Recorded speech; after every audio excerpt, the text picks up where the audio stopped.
Greetings, Echo Vibes, everyone. Welcome back to the Leon Block. I'm your guy, Jontel. Honestly, there's a number of things that I want to get into, and I'm trying to figure out where I want to begin.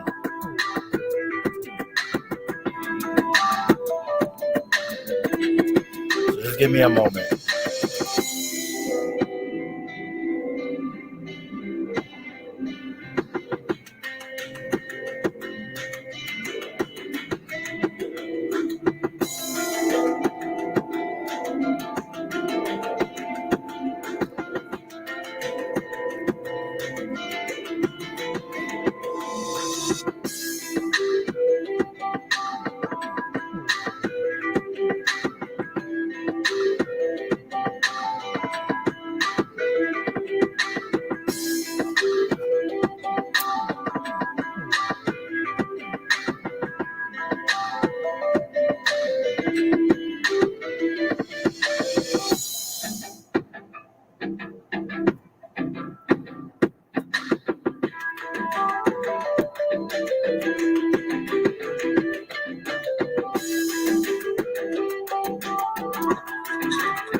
Couldn't move as he was paralyzed from the chest down. Mr. Cox was mistreated. He should have received medical attention immediately. We can't defend anything that was released. Now, the 5 officers involved are on paid leave pending an investigation. This morning, Cox remains hospitalized in intensive care.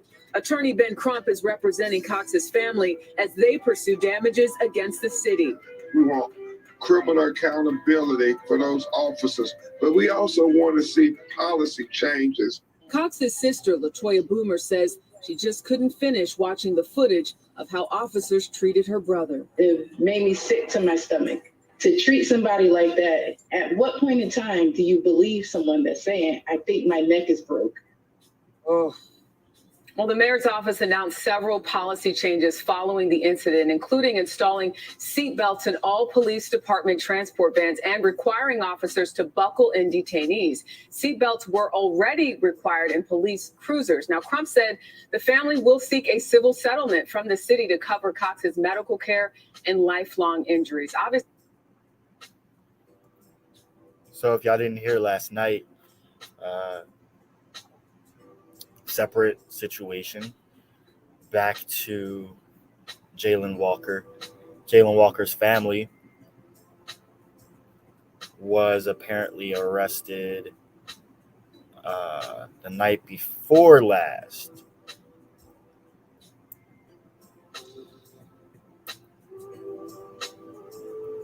Apparently they, from what I'm hearing, don't quote me just yet, but they were released at 3 p.m. today.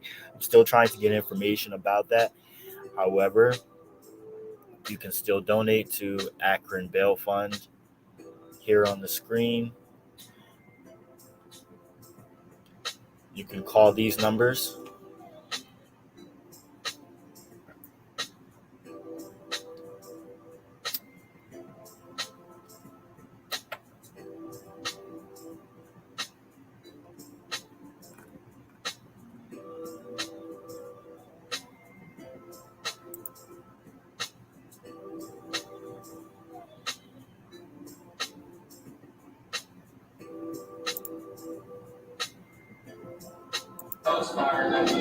had a shot or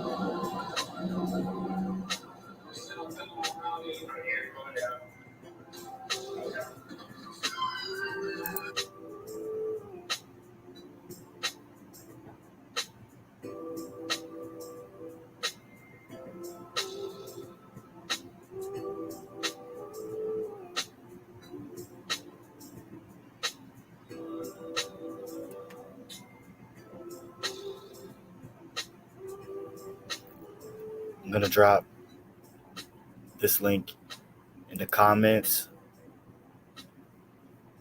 because I'm not going to read it. And it does contain links to footage if you do want to check out the footage. But what I did hear from Democracy Now!, just hearing I didn't watch it, but I could hear the amount of bullets getting shot. That was enough for me.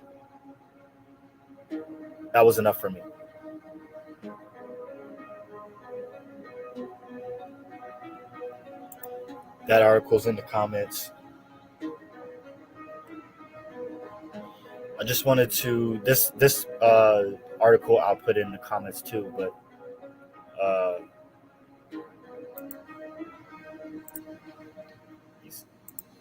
goodness gracious. Okay, so where is it?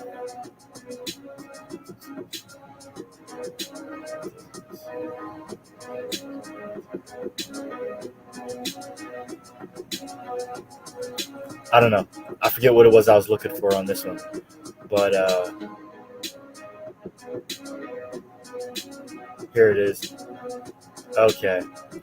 50 people were arrested in Akron protest after police released shooting video. About 50 people were arrested Monday during protest after authorities released body camera footage of a black man's fatal shooting. Police said the charges include rioting, failure to disperse, and misconduct during an emergency, according to a report from Lieutenant Michael Miller, a spokesman for the Akron Police Department. Police issued a curfew shortly after midnight, and dozens of people remained downtown. They referred to the group as violent protesters, but they did deploy tear gas.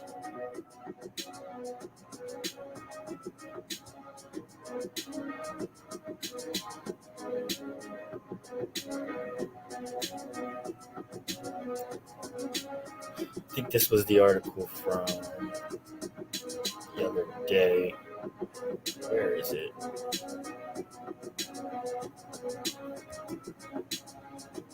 This is it. Okay. The Highland Park shooting suspect was arrested peacefully. Jayland Walker was shot 60 times. And this is a pretty dope article, so I am going to share it in the comment section. I'm not going to read all of it for you. However, I do want to skim through some things for you. It was infuriating to learn that a newscaster referred to the city of Highland Park, Illinois, as apolitical after a mass shooting at a 4th of July parade. The shooting left 6 people dead and at least 30 others injured. There is no city or town in America that is apolitical, certainly not in a place like Illinois, which has a rich history of sundown towns as any state in the South. Those racial politics came to mind upon learning that the suspected shooter, Robert Bobby E. Crimo III, targeted a predominantly Jewish suburb that experienced an anti-Semitic incident earlier this year. It's also been reported that he had a history of posting calls for violence online. Crimo, who fled the scene, was considered armed and dangerous, yet was peacefully arrested after hours on the loose when police spotted his car. Much as I want to focus on the issue of gun violence, I can't help but fixate on how only a white man could get away with that.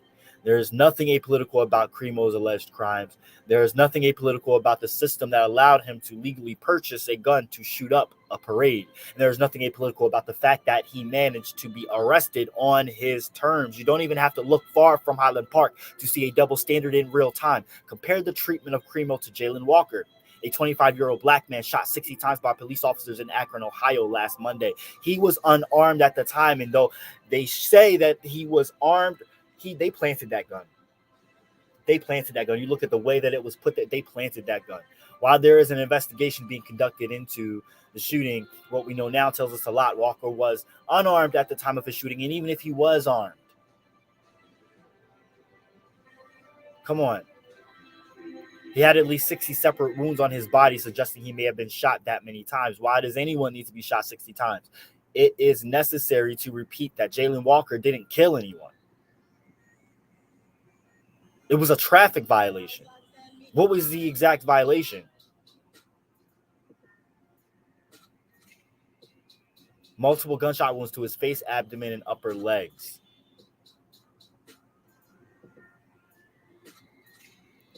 Oh, yeah. Over the weekend, I posted this as well on Facebook, the Facebook page, the Leon Black Independent Media page, not the group, about Farmington Hills Police Department conducting a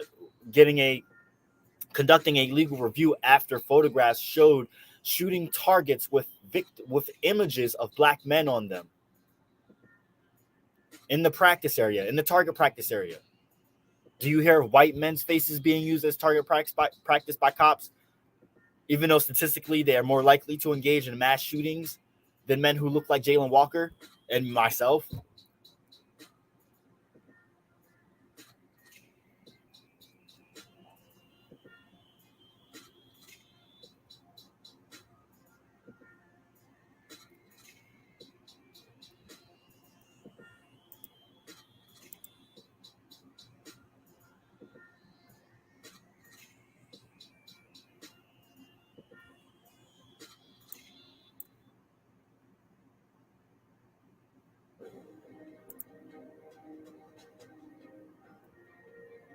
Continues to include graphic details, in this case about police violence.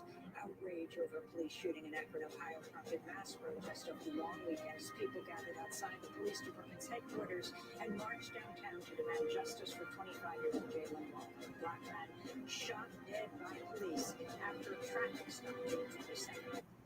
He was shot more than 60 times. At one point, protesters were confronted by police in riot gear who shot tear gas at them. Clearly, this is from Democracy Now!, but I feel like this clip in response to earlier demands from family is important to go through. Police say the videos show a gunshot being fired from the car driven by Jayland Walker before he tried to drive away after police pulled him over for a minor traffic violation. Police say a gun was later recovered from his car. Jayland Walker was unarmed when police shot him dead. The newly released body camera video shows 8 officers chasing Walker after he got out of his car and was running away. The video ends with the police firing 90 rounds and shooting Walker about 60 times, according to the autopsy. In this graphic video from the police footage, you can hear the barrage of police gunfire.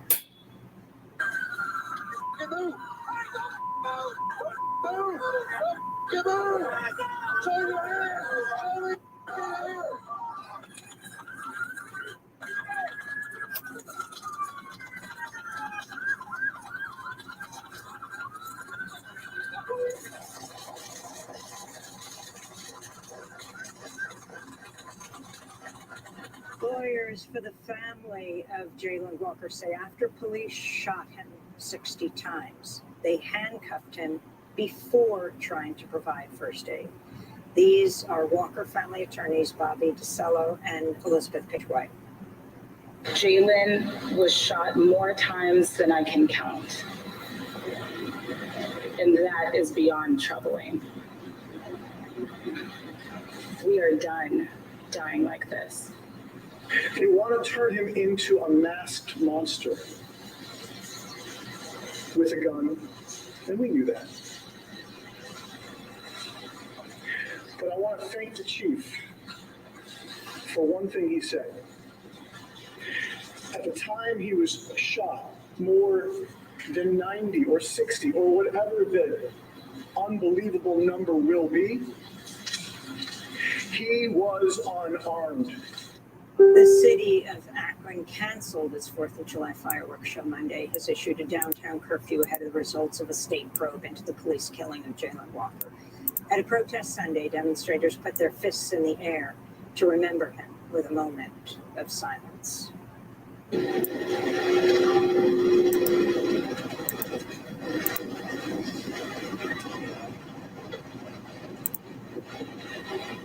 For more, we go to Akron, Ohio, to speak with one of the people helping to lead protests calling for justice. Reverend Ray Green Jr. is executive director of the Freedom Bloc. Bloc stands for Black-Led Organizing Collaborative, based in Akron. And still with us in nearby Cleveland, Ohio, former Ohio State Senator Nina Turner, who was recently a candidate for Ohio's 11th congressional seat and was a national co-chair of the Bernie Sanders 2020 presidential campaign. Reverend Green, let's begin with you. Describe the chronology here of what you understood happened when Jayland Walker was killed, and then what happened after video was released. Good morning. It's very simple. The video shows that a black man was spotted driving at night in an area he probably shouldn't have been spotted. Was profiled, was then chased and gunned down like he wasn't moving at all. Any other narrative is a disgrace to what we've seen in the video. What we've seen in the video is what I just described, an unarmed black man being chased and gunned down. And that's the simple facts of the matter. And Reverend Green, in terms of how the police chief has handled this situation since it happened, could you talk about that as well, and the rapid release of the videos, which is unusual in a lot of these cases? Police try to hold back these videos for as long as they can. First of all, in respect to the rapid release of the videos, the Freedom Bloc, along with Diddy Hill, the NAACP, and other community leaders, ensured that this process happened. We were on the committee to ensure that body camera footage was released. So other than that, this camera footage will not have been released, but we fought for a year to have this body camera footage released in a timely manner. We actually wanted it quicker than that, but because of the FOP, we have to wait 7 days to get that footage. But I don't put any of this on the chief. He has something to show, something to shoulder for this. But this is about our public safety director, Charles Brown. This is about our mayor. This is about 2 men that have been in power and continue to let the culture of the Akron Police Department be ran by the union as opposed to what the citizens of this city needs. We have no control over this police department. Our mayor has no control over this police department. The only one that has control over this police department is the police union, the FOP. And that is the product that we see. And now we just need new leadership. We need a new mayor. We need a new public safety director. And that's the only way that this product is going to change. With the FBI coming in, putting together a consent decree, Homeland Security doing a check on this department, a thorough investigation on this department. The FBI has already put out the report that all of these police departments have been infiltrated by terrorist groups, by white supremacists. And Akron in the 1920s had the second largest Ku Klux Klan base with over 400,000 members. And that's what we see in our police department today. It's a culture of racism, a culture of police that's not from here, that has very little interaction with black people. And this is what they think of. They chase us down and they gun us down for a taillight violation. But as you see on the video, it's not evident. And speaking of that, could you talk about the police killing of 42-year-old Jeffrey Stevens back in July, I think it was 2008, eerily similar to this incident? Yes, a young man who was a pillar of his community, who was protecting his block, helping his street. What we asked our citizens to do, and the police rolled up with no context, not being from here, not living in these communities, pulled up with no context, and gunned you down. Gunned you down. There is no other way to describe murder than to describe murder. This is murder. And our police are getting away with murder because our state representatives refuse to get rid of fighter minutes. refuse to put together legislation that protects citizens. They rather protect buildings. We have instilled a curfew here because we rather protect buildings while we're being gunned down like target practice for the lack of a tail light that is not even present in the video. Mm-hmm. Is that what they say the traffic violation was that they were pulling him over for? Taillight? Yes, a broken tail light. Mm-hmm. Nina Turner, if you could weigh in here, this is a story you're all too familiar with. In fact, I went with you. You took us to the playground. You did. When the police had opened fire on how old was the little boy in the playground? Tamir Rice. Yeah. Tamir Rice. Yeah, Tamir Rice was 12 years old. 12 years old. Yeah, The police yeah, killed him within seconds in the playground. That's right. That's right. I remember it like it was yesterday, and us having that interview, and it was because of what happened to Tamir Rice that, you know, the governor, John Kasich, and Governor Kasich is certainly a conservative Republican. Everybody knows I'm a hell-raising humanitarian. But we were able to get together, and the governor created a task force on community and police relations because of that murder of Tamir Rice. We wanted to make sure that there were no incidences of violence that would erupt in the city of Cleveland or throughout Ohio. We understood that people needed to have their voices heard. And that was in the latter part of 2014, Amy, as you remember.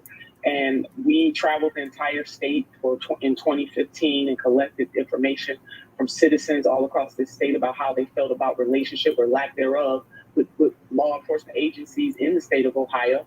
And for the first time in Ohio's history, there are standards and the first standard we put together was the use of deadly force. So one of the questions I would have for the mayor of Akron and the chief of Akron is whether or not they are adhering to the standards of the use of deadly force and the use of force. Now, standards alone cannot do it. I agree with the Reverend in that this is a cultural dynamic, not just in the Akron Police Department, but in police departments all over this country. And it is very much coupled with a whole notion of treating Black bodies, Black minds, Black spirits as somehow less than everybody else. And if you are a Black man in America, you are indeed an endangered species. And that the laws that have been created in this country and the way that they are implemented shows it very clear that there is no respect. That was a firing squad that happened to Jayland. And so we have Crimo, who just killed people, injured folks,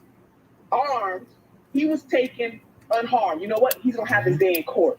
It would have been nice if Jayland would have been able to have his day in court too. Yep. But no, he's a Black man, so he is treated differently. And I'm not saying that I want white men, white young men or older men, white men treated the way Black men are treated. What I do want is for Black men and boys to be treated like we treat white men and white boys. Police officers are not here to be judge, jury, and executioner. No matter what had happened, they should have brought him in. And certainly 60 bullets hitting this young man's body, and then they handcuffed him and then try to perform CPR, whatever the hell they said they were doing. You can't do, he's a man. He's not superhuman. He was a man, a young man, but they treated him as though his life did not matter. The Black Lives Matter movement, that's what it meant, Amy and Juan. Black Lives Matter too. It is curious to me how these mass shootings among white men, they'll be picked up, they'll be taken to Burger King, they live to go to court. Mm-hmm. But for Black men in particular, they don't. We have a problem in this country and we got to deal with it and stop playing around with it. And Nina Turner, I wanted to ask you in terms of the Black Lives Matter movement. It seems to me, and I've covered police and law enforcement for more than 40 years, and so I'm very familiar with how police departments work. It seemed to me that in the aftermath of the Black Lives Matter movement, many of these police unions and police forces around the country almost entered into a slowdown. They no longer wanted to fight crime because in some ways the police unions egged their members on to say, okay, they want to put the cuffs on us now. They want to restrict us. We're just going to let crime soar. And in fact, a lot of this crime, the soaring of the crime rate that so many other people mention these days, I believe, is Talk about a it. result of deliberate actions by Yes. these police unions Yes. to change public opinion. I want It your is. sense of the power of these police unions across the country. And I want to stop right there and compare that really quick to when it was right after the Civil War and the enslaved peoples were free, quote unquote, to do as they pleased. When slave owners and slave catchers, they needed some kind of justification of why they needed to round up former slaves en masse to basically re-enslave them, but under the pretense of convicts and criminals. And so they changed public perception. They did everything they could to change public perception into making black people, specifically black men, into criminals so they can justify re-enslaving them, essentially. No, they Same are thing, all different powerful, time. and Ron, I do agree with what you're saying in terms of the slowdown. Because I know that they're good law enforcement. I have law enforcement in my family, and I get it because I can see this I try to see it from all of the sides. But there come situations where there is no gray. And what happened to Jayland, there is no gray. And so we need to, law enforcement agencies, good police officers, need to be just as outraged as Reverend Green and I are. They need to be just as outraged as the Black elected officials of Summit County who are really standing up and taking a leadership position in this, calling on the Department of Justice to come in and do an investigation. One thing that the city did do that I definitely agree with is to ask the Ohio Bureau of Criminal Investigations to step in, because the city of Akron cannot be trusted to do its own investigations. And Reverend Green just laid out why they cannot be trusted. Right. So we need the Ohio Bureau of Investigations, but we also need the DOJ to step in here as well. We have a cultural problem within law enforcement agencies in the United States of America, and culture can be and must be changed, and it must start at the top, and there must be consequences for when that culture is not changed. Another thing that needs to happen is that more people of color need to be recruited to be in these law enforcement agencies, and more women as well. Not saying that either of those two groups are perfect, but when we look at a chain of brown community, it doesn't mean protect and serve. It means to lord over. That is a different mentality than what law enforcement has when they are in other types of communities. Again, this is an American problem. Police officers, law enforcement agencies are just a microcosm of what is really happening in this country. And you know what it is? Black lives really do not matter. And that is shown time and time again. That white supremacy, that bigotry, and that anti-Black racism is in full effect in these United States of America. And we need some truth and reconciliation. And what happens at the hands of law enforcement too often just reminds us of the unfinished work in the United States of America. Finally, we just have 30 seconds. Former Ohio State Senator Nina Turner, but I wanted to ask you about the 10-year-old girl in Ohio who became pregnant after surviving rape, forced to travel to Indiana for an abortion after she was denied the procedure in Ohio because Ohio's trigger law ban on abortions came into effect after the Supreme Court struck down Roe v. Wade. Your response? I mean, Amy, I fought with those Republicans when I was in the legislature, and unfortunately, you're right, the trigger law. She was a little over 6 weeks, a 10-year-old baby who was just in kindergarten a few years ago. Ohio is child abuse. There's nothing else, no other way that you can call this. It is absolute child abuse. It is a stain on the state of Ohio. We are now, as far as I'm concerned, the worst state in the union at this point. It's disgusting. That 10-year-old baby and her having to go to Indiana. They want to force her to bring a rapist baby. A 10-year-old should not be having a baby. Nope. I mean, it's just too much. It is too much. And we got to use our rage and our outrage to push for change. Former Ohio State Senator Nina Turner.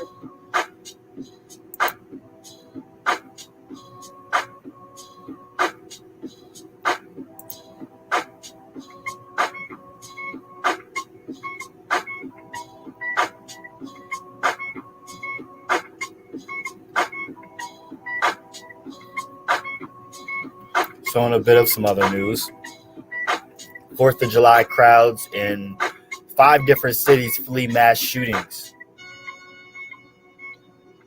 or rumors of mass shootings. We don't know yet. Panic in Orlando, Harrisburg, Pennsylvania, Washington, D.C. was understandable after real shootings in Highland Park and Philadelphia.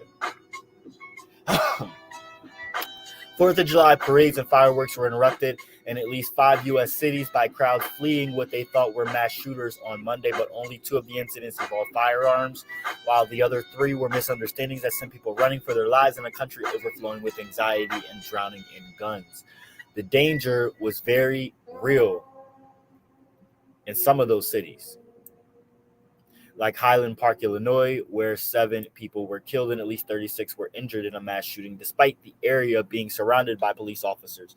A person of interest identified as 22-year-old Robert E. Crimo III has been arrested in connection to that shooting, and no motive has been established yet, according to this article.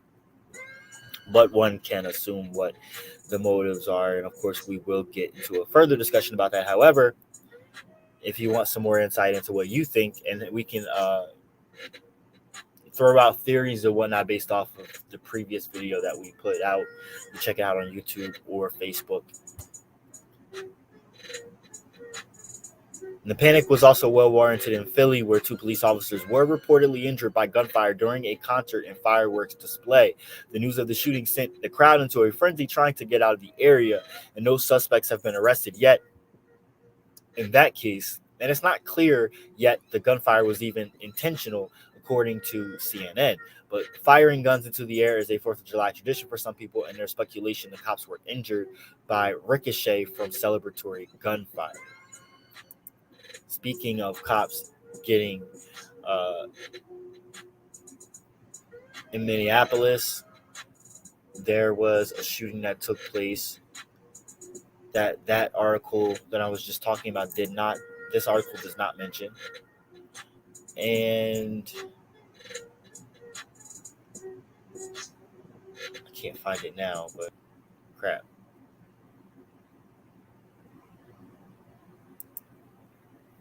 Let's see if it's here.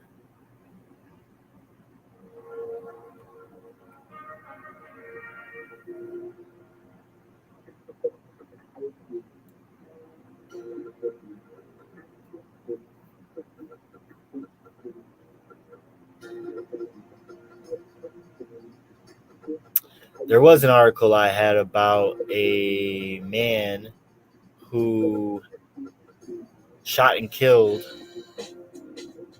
some police officers in Kentucky, I believe. I did share it to the Leon Block Independent Media Facebook page. You can check it out there.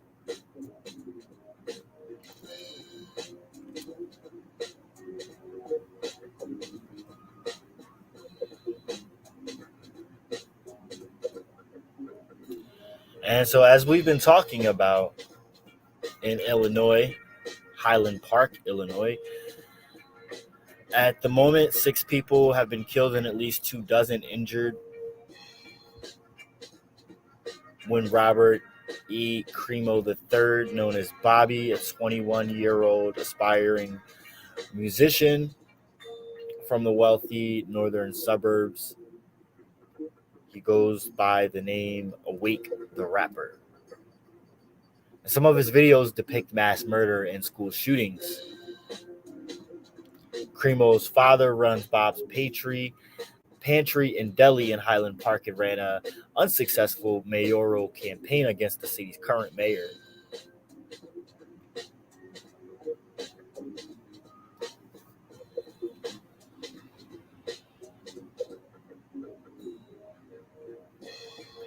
It's just crazy.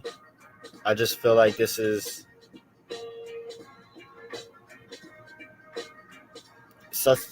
there's just such turmoil and such pain and such anxiety going on right now. I think everyone is feeling it, and the contradictions, the different polar opposites, and the storylines between Jayland and what's going on in Akron concerning Jayland Walker, his family getting arrested, the crackdown on protesters, even though they have every right to protest, and then, Crimo getting taken in unharmed. It's mind-boggling.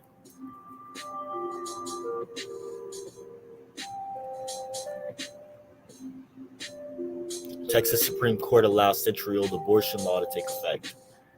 So in Texas, the state Supreme Court ruled Friday that a century-old law banning abortions can take effect, following the U.S. Supreme Court's landmark decision striking down Roe v. Wade.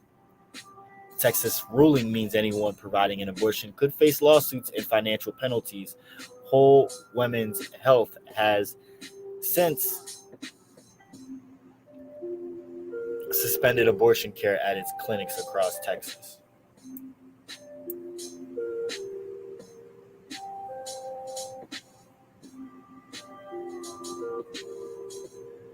Ten-year-old rape survivor barred from receiving abortion in Ohio trigger law. Yes, a 10-year-old became pregnant after surviving rape. She was forced to travel to Indiana for an abortion after she was denied the procedure in her own state. Ohio's trigger law ban on abortions came into effect with the Supreme Court's historic Dobbs v. Jackson ruling on the 24th. It bans abortions after 6 weeks of pregnancy with no exceptions for children and victims of rape and incest. She's 10 years old, and she was pregnant.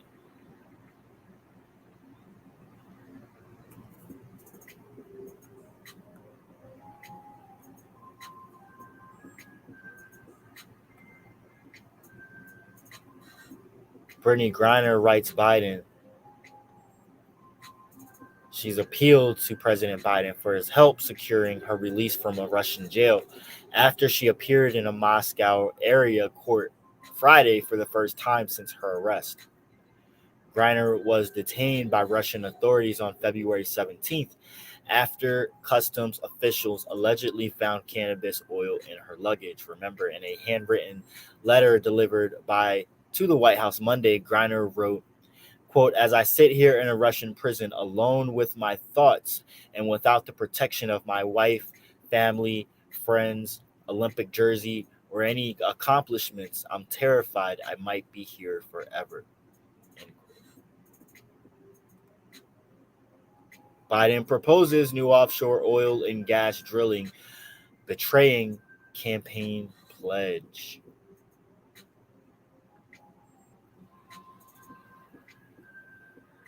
The Interior Department unveiled the plan off the coast of Alaska and the Gulf of Mexico just ahead of the weekend. It's the third time since November the Biden administration has announced new oil and gas leasing plans on the Friday before a holiday. The climate watchdog group Oil Change International blasted the announcement as a stark betrayal of President Biden's climate promises and the communities who will suffer the brunt of this drilling. Biden is choosing to stand with big oil and gas rather than the voters who elected him and who overwhelmingly want a shift transition to renewable energy.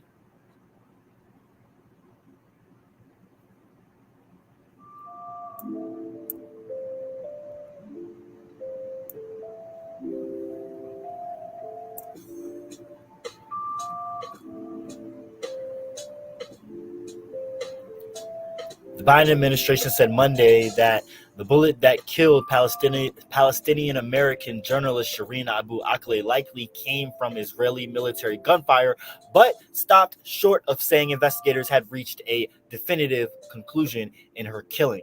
Abu Akleh was shot in the head on May 11th as she reported for Al Jazeera on an Israeli army raid in the occupied West Bank. Even as she wore a flak jacket and helmet clearly marked press, Palestinian groups and several media organizations, including CNN, the New York Times, and Al Jazeera, have determined that Abu Akleh was killed by Israel's military. So has the Israel human rights group B'Tselem, which accused the Biden administration of whitewashing her death. Shireen Abu Akleh's niece, Lena Abu Akleh also responded to the State Department's inconclusive findings on Monday.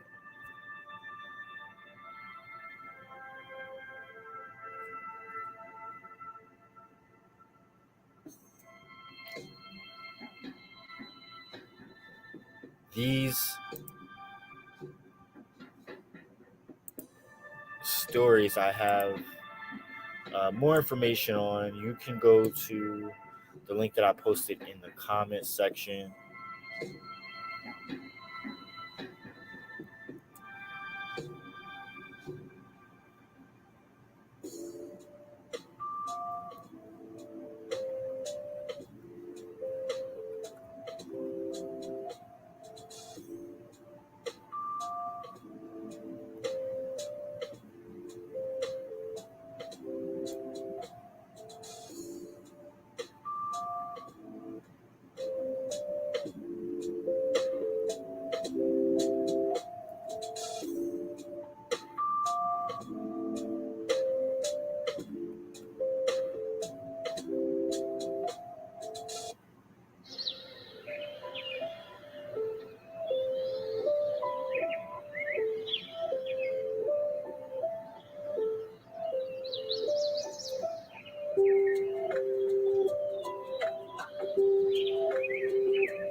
I know I'm running out of time here, but I am going to get to another episode about Donte Perez Jones. There are a bunch more clips and interviews done, so there's more information out there for y'all to check. I'm going to try and compile it together for our own follow-up. But at 6:30, I have friend to the show, Taslim, first of 7, who was on for the 2-part special on Juneteenth. She will be back for another episode about abortion access, Black women versus white women disparities, all of that. So stay tuned. Basically in 2 hours, 6:30 Eastern Standard Time here on the Leon Block Independent Media, Facebook, YouTube, and Twitter. You don't want to miss it. Make sure you meditate on your path, celebrate your being, liberate your spirit, and educate yourself. I'm John Tell. Have a good one.